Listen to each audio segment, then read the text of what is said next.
from the West Coast of the United States. And there she is. Hi. How are you? I'm good. How are you? Long time no see. I know, right? Yeah. I'm excited to talk to you about all this because this is pretty interesting. I mean, because being a triathlete is a little different than just running laps around the track as a distance runner. Definitely different. I don't think it's like either more challenging or less challenging. It's just like a totally different ball game. So for somebody that really doesn't understand triathlon or the means behind triathlon, what is a typical triathlon, or is there not a typical triathlon? Well, there are all sorts of distances that you can do, and kind of like an entry level distance would be a sprint, which is Hold on, stop. Because okay. a sprint is like 100 meters, 200 meters, 400 meters. But I know that that's not a sprint in For triathlon. you, yeah, but us endurance athletes are a little cray. So a sprint for us is like an hour long, and okay. I remember now, like the shortest. There are shorter distances that you can do, like Okay. at local races. I'm sure that there are really short triathlons that you can do that would be like 100 meters or 200 meters in a pool, and then you go ride your bike for 5K, and then you go run for a K or a mile or something like that. Okay. But kind of like the standard shortest official distance is a sprint, which is a 750-meter swim, followed by a 20K bike, followed by a 5K run. And like at Whew. the highest level, that takes about an hour, like 50 minutes to an hour, Okay. depending on the course. Okay. And then you have all the way up to like the full-on Ironman. Wow. Okay. Yeah. So there's like So quite a range of options in between those two places. yeah, I would say that's a lot of competing. I mean, there's other than the marathon and track and field, there's really nothing in the sport from that side of things that's that long of a distance. Right. What? So I mean, you're a Division I high level distance runner. Why the switch? I'll just go right there and just ask. Why the switch? Well, I ran professionally for about 4 years after I graduated from college. I had like a really up and down collegiate career with a lot of injuries, and I finally got it together my fifth year and started running to like my potential, or what I thought was my potential. And it gave me this like idea that wasn't really founded in any sort of like reality, but I convinced myself that I could take my running to the next level, and I felt that I still had more left, and I wanted to see what I could do. And so I started competing like on the national scene, and I changed coaches, and I surprised myself like 5 months after I graduated in winning my first national title. And that kind of like helped launch me into this professional career. And I won another national title soon after that. And I had a very successful like first maybe 18 months or so as a professional. Mm-hmm. And then I started getting injured again. And I was basically like riddled with injuries, and I had a hard time finding like a great training group and coach that was like really a good fit for me. And so I went into the 2016 Olympic trials pretty banged up and unhappy. And I had a horrible performance at Hayward Field in the 10K in 2016. And my husband and I were watching the Olympics from our couch, of course, and we watched the triathlon, and he looked at me and he said, I think you should try that. I think you'd be really good at it. You do so much cross training as it is because you're always hurt. Why don't you give this a go? You already know how to bike and swim. And I just laughed at him and told him that it was like the most ridiculous idea he'd ever had. But like us like endurance obsessive people, I totally latched onto it, and I joined a master's program, and he got me a bike, and I was really surprised by how much I enjoyed biking and swimming and how much I enjoyed improving. Like, as you know, as a track and field coach, when you're working with athletes at a really high level, like for them to take off, I don't know my sprinting times. I don't know sprinting that well, but like for me Right. to take off like 10 seconds in my 5K time, that's potentially years of work, and it would take the perfect race and great conditions, and it may or may not happen. But I was like getting better every single time I hopped in the pool. And that was really cool, especially for someone who was in there. At that point, I was in my late 20s. So give some, I think people listening need to have some context that, just some husband sitting in the couch looks over and you and goes, hey, I think you can do that. Well, a little bit of, give us a little detail about your husband and maybe his background so he can kind of understand things a little bit. Yeah. So my husband and I met at UC Berkeley on the track team.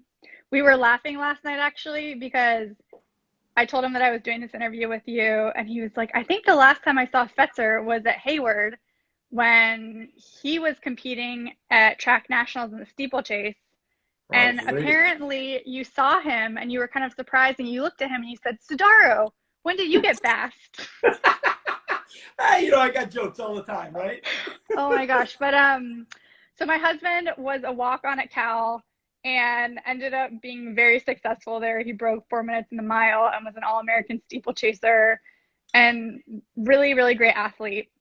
And we started dating towards the end of my time at Cal, and for whatever reason, he had a lot of belief in me as an athlete and like my potential. And so when I graduated and I had this idea that I wanted to keep on competing, he said, I think that like we should just go all in on your career. And he was still kind of trying to figure out, he was just finishing up his running career and trying to figure out like what he wanted to do next. And so he was working like 3 jobs so that I could just like focus on my training. That's awesome. Which is like really crazy in retrospect. Like, I don't know why we thought this was a good idea, but we did. And it's kind of worked out. No, I mean, it's true. Well, what's it like, being, having a spouse that understands from a practical standpoint your career as a professional athlete, because they were talented as well. But how is that from an emotional standpoint, from a competitive drive standpoint, when you have a spouse that gets it and helps you? Yeah, I mean, it's been everything for me, honestly. I came from a team sports background before I started running, and I love being part of something that's bigger than myself. And there's so many lonely miles that you have to put in for running and for triathlon. And so like I'm in my head a lot, I'm by myself a lot, but he's 100% on my team and he'll like keep me company whenever he can for any sort of training session. But I think, I don't really see my job as like a sacrifice. I really love what I do. Of course, I miss like birthdays and weddings and that sort of thing, and that's hard. But I think he's the one that's like really making the sacrifices. Like I don't really feel like I'm making sacrifices. I love what I get to do, but he's the one who has to like tolerate me being gone all the time and me going to training camps, and like we don't have weekends. Like professional athletes don't have you don't have weekends. So I think having a partner that understands what it takes and really like gets the details, like the finer points that go into a big performance, makes a world of difference. So give us a typical day of training, if there is a typical day of training in the world of professional triathlon. Yeah, so it really varies. With the coach that I work with now, his name is Matt Dixon and he's in San Francisco. Okay. We really put an emphasis on like my big hard days, and then I have easier days where I like may only train a couple of hours, whereas I notice a lot of triathletes, they just are doing a lot of endurance training day after day after day after day, but we like really try to hit big days and then I'll have a couple easy days to recover. Like a big day of training for me would be probably like a 3-hour ride, and I'll have some hard intervals. I know. It's all relative. Like I hang out with Ironman. You caught me with the 3-hour ride there. I was like, 3 hours? Like what is that? I know. So my birthday is actually this week, and for my birthday, my coach has given me 200-mile rides in a row. So on Friday, I'm gonna do a 100-mile bike ride, and then I'm gonna do another 100 bike ride on Saturday, which is gonna be fun. But like a typical hard day for me, I know, he's awesome. A typical hard day for me would be like a 3-hour ride with intervals. I'll probably do some like really like 3-minute intervals, really hard, like VO2 max, followed by some 10-minute intervals that are more like a threshold, more of my 70.3 Ironman race pace. Okay. And then I finish the ride. And right after the ride, my husband usually meets me with his bike, and we'll do like 8 by a K running. Okay. Wow. And that will be, that's the day. And So, then I'm sitting thinking like, oh, every day they do a bike ride, they do a swim, they do a pull session. yeah. You know. Yeah. I swim when I have access to a pool, I swim 5 to 6 days a week. Okay. Anywhere from 3 or 4K up to 6K. And then I don't run that many miles actually. I run 25 to 40 miles, which is way different than what I did when I was running full time. For sure. But like 2 of those runs will be really quality. So I don't do a lot of junk easy miles anymore. I do a lot of like, during my specific race season, I'll do a lot of like runs off the bike, but I don't go out for like an hour jog every day like I did when I was running. So how has the whole quarantine situation affected your training? Is it typical? Other than you say you obviously can't get in a pool, but is it really like affected it a ton or not really? I feel really lucky. I live in Marin County, just north of San Francisco. And so while we're in shelter in place or like under shelter in place orders, I can still ride my bike and run outside. And I live right at the base of this mountain called Mount Tam. So I have access to like awesome trail. I know, I'm so spoiled. That's really nice. I know. I have access to like awesome trails and bike paths that I can just run there or ride there. So that I feel really spoiled. And then we have good friends that live, this is next level, but we have good friends that live on this lagoon in Tiburon. I know. It's like how the other half lives. So I can go swim there a couple of times a week, which I don't know if it's necessarily like maintaining my fitness in the water, but with swimming, there's this whole thing about like the feel of the water. Swimmers will talk about like maintaining their feel for the water. And the lagoon obviously is not a pool. It's not a pool. It's not a pool, but luckily for me, my races are open water, so that's pretty specific to like my competitions. So I don't really know I'm constantly looking at the clock when I'm in the pool, right? Like everything is on an interval. Got it. I'm not really worrying about that when I'm swimming open water. It's more like by time or by strokes. But I think it's really a great opportunity just to be able to be in the water a little bit. So okay, you talk to when swimmers, as I've talked to swimmers over the years, when they're in there doing their long intervals, some of them are thinking like I'm playing music through my head, I'm counting, I'm doing stuff. What are you doing on a 3-hour bike ride? I mean, do you at least have headphones in? You can play some music or something, or do you listen to podcasts or what? I don't listen to a lot. I listen to a lot of podcasts in my daily life, but when I'm riding, I don't listen to many podcasts. I will sometimes listen to music. When we're not under shelter in place orders, I have lots of training partners that I train with. And so that's really fun. It's kind of like going out for a long run with your girlfriends where we'll like chit chat and we're having like a pretty grand old time. And then I will often like coax people into joining me if like my regular training partners aren't around, or I'll like get Steve to ride with me. But I don't know. It's like fairly meditative, and I've been really surprised by how much I enjoy the bike, because you can get like so far. You can really see a lot on a 3 or 4 hour bike ride, which is cool. I think I'm in Rhode Island. I drive to New Jersey. It's a 3-hour drive. So I can't even imagine like being 3 hours on a bike. Like that's just it's I think it really shows the mental willpower that an athlete that's a true endurance athlete goes through. 3 hours doing anything is a long time. That's a football game. That's a basketball game. Like a whole thing. And you're doing that on a regular basis for training. That's just, has the mental side of things transformed a lot since college, or? Yeah, I've recently been putting a really big focus on my mental game. And that was one of my commitments for this season actually. And I think it will help me a lot in life and in sport whenever I do get back to racing again. But I've started a Vedic meditation practice. I don't know what that is.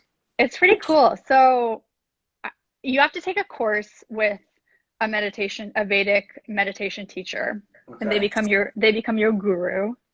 And it's pretty cool.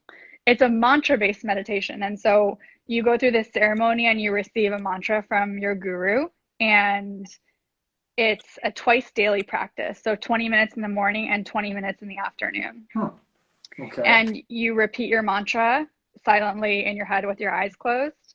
And essentially it's like a great way to clear stress and like find headspace and kind of like access your deeper consciousness. And it's not sport specific, but I think that it really helps with like focus and clearing the clutter from your brain and like really getting to like the essential parts of yourself and what's most important to you. And so I'm really curious to see how it translates to sport. But I noticed differences already in my training. I'm a little less reactive. Okay. So that's been neat. Yeah. Interesting. Now, I started thinking, maybe this is crazy because I like food, but I start listening to you talk about 3 hours and all this kind of stuff. You have to burn an insane amount of calories on a daily basis. How do you even maintain, anything? Because, that's a lot of calories to burn every day. It is a lot of calories, and I have to be pretty conscientious about eating and how much I eat and when I eat. Okay. And I have to be really good about fueling on the bike, especially. Like when I go for those 3-hour rides, I bring a lot of snacks with me.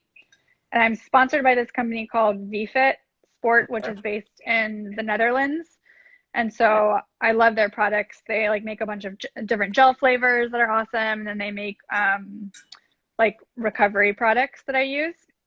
But I've also started making a lot of my own snacks. Like I make my homemade rice bars and like kind of more savory cookies that I'll take on the ride with me so I can get salt and carbs.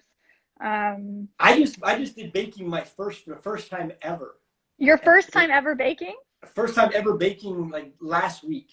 And I made oatmeal with mashed up bananas and dark chocolate chips and baked them. That's only 3 ingredients.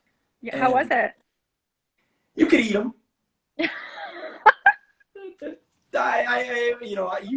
probably could make something a little bit better, but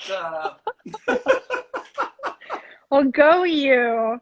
You and the rest of America are baking right now. So give us a little bit. Somebody just put in the recipe, your cookie recipe. Like what's savory? So I make this. It's actually from Shalane Flanagan's cookbook. It's a sweet potato breakfast cookie.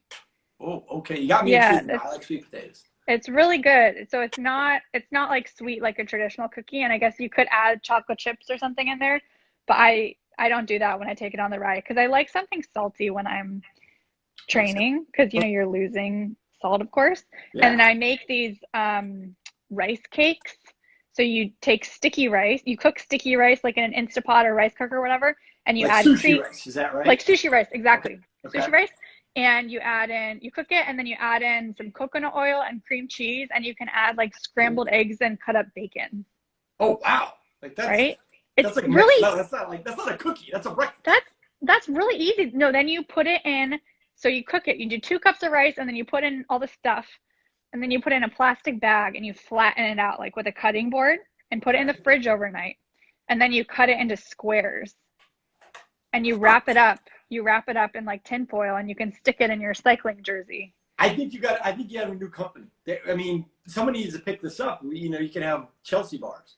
Right? I know. I have been getting like kind of creative with some of my ideas during this period. I have like more brain space, I guess, since I'm not racing.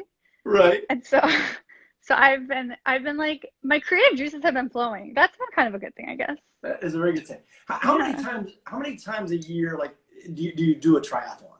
Like is it like a track meet where you do it every couple of weeks? or you have seasons, or is it all kind of just? If you wanted to race every other weekend when our like society is fully functioning, you Right. could race a triathlon every other weekend. Last year I only raced 5 times. Okay. But So it I is was kind of like a pseudo 10K / marathon runner for yep, somebody in a track standpoint. Okay. exactly. My races are about 4 hours long, which is a long time. I think it's a long time to be out there still. So And so you give can't me do that every weekend. the race specific distance that you do. So I do an Ironman 70.3, which is so half Ironman. It's a 1.2 mile swim, Okay. followed by a 56-mile bike, followed by a half Ironman. I mean, excuse me, a half marathon. So 13.1 mile run. Okay. Yeah. Interesting. Yeah. That's a lot. That's a lot of all three of those things. It is a lot of all three of those things. So I hang out with a lot of athletes who do full Ironmans, Okay. and they talk about the half Ironman like it's no big thing. But I still think it's a big thing. It's just each section is just short enough that you can go flat out. Gotcha. Okay, that makes a little bit of sense. Yeah. And you'll do that 5 times a year. Last year I did it 5 times, and I was actually injured for the first half of last year, and so I probably would have done a couple of more actually. Wow. Now, where Yeah. are they at? Or is it something that's really prevalent United States wise, or it's similar to the track and field where you got to go abroad, or is it like a combination of both? Yeah, there are races all over the world. So last year I raced in the US a couple of times. I raced in the World Championships were in Nice, France last year. Ooh, beautiful place. It's beautiful. Yeah, and then I raced in Argentina last year as well. Oh wow, what was But that? it was really interesting actually. It was a great experience. It was just outside of Buenos Aires, and I'd never been there before. But they have like a great triathlon community there, and they had a lot of fans out, which was really fun. I love like the performance aspect of sport. Right. And so it's way more fun when there are people like on the course cheering you on who are into it. It was good. Yeah. I could see that. What's your favorite place you've got a chance to travel to? Oh my goodness. That's so tough. I think I think my favorite race venue is actually still from track and field. Oh really? Yeah, I got to race the Zurich Diamond League Oh when yeah. I was like just out of college. That is a special event.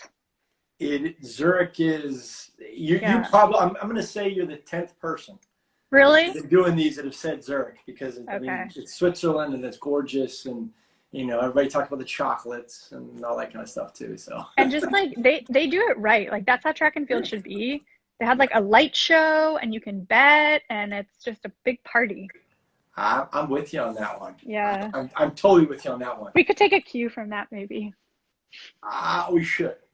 Track and field should, as a whole, take a cue for making things more entertaining. Yeah. Um, have you been, with all this free time that you have right now, have you been binge watching anything? Your creative juices are Oh flowing, my so you're gosh. cooking. But I mean, is there a specific, show that you might watch, and then on your 3-hour ride, you're like, man, I can't believe this That happened.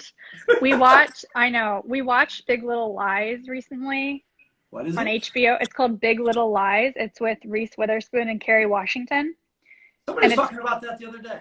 it was really good. I've read the book already, and it's a pretty crazy story. It's like really critical of kind of it's a critique on um, racism and the middle class, and it's a very complex story. But Interesting. I think You it's got me worth intrigued. checking out. You got Yeah, me it's worth intrigued. checking out for sure. And the cast is awesome.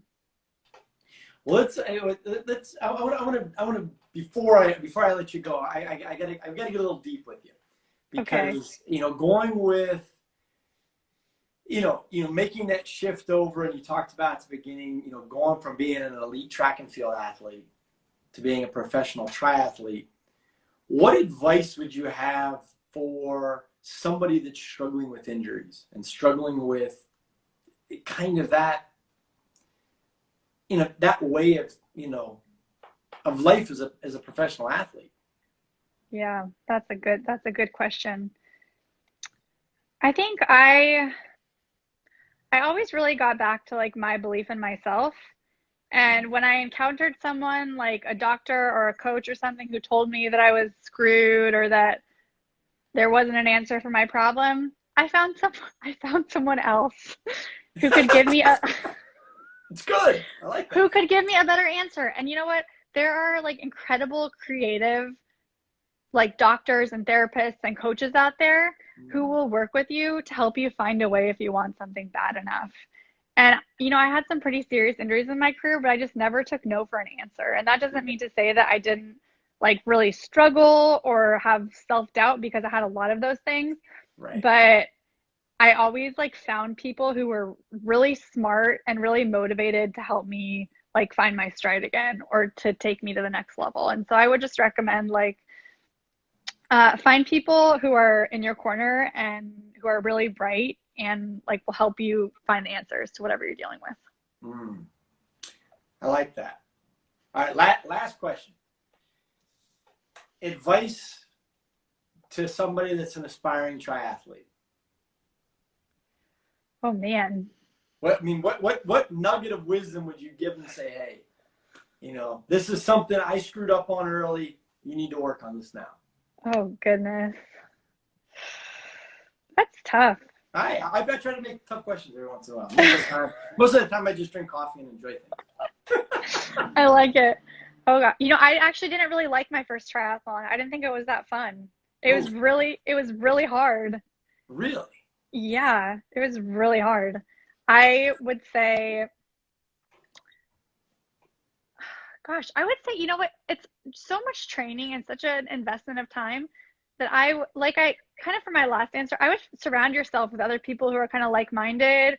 Find training partners who you can learn from. There's so many little details that go into triathlon that I'm still trying to figure out. Like when I go to set up my bike at a race, it's kind of an ordeal because there are all these things like your tire pressure and like how your nutrition goes on your bike and your cleats and all of these little details that really matter when you're kind of in a race scenario. So find people to train with who will keep it fun and help you stay motivated and kind of like on task to progress, and who can also teach you like the little like nuggets of wisdom that will like really make a big difference when you are in a race situation.